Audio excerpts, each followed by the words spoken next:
পারিবারিক সমস্যার কারণে অনেক সময় আমরা একে অপরের সাথে কথা বলি না, ইসলামে তার বিধান কি?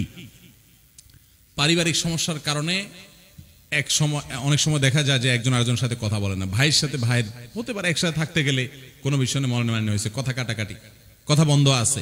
স্বামী স্ত্রীর মধ্যে এটা সবচেয়ে বেশি হয়, মান অভিমান করে মনোমালিন্য হলো, কথা বন্ধ আছে।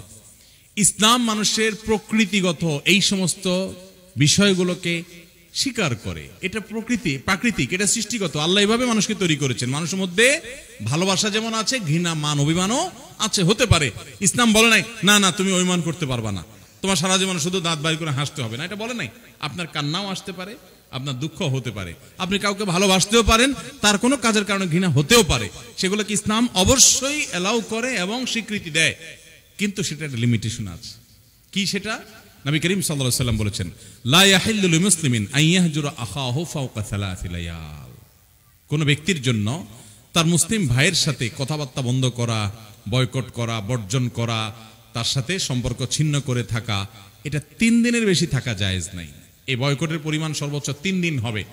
রাগ করে আছেন, 3 দিন পর্যন্ত অ্যালাউড। 3 দিন পরে আপনাকে কথা বলতে হবে। একেবারে স্বাভাবিক হতে পারেন না, অন্তত সালামটা দেন।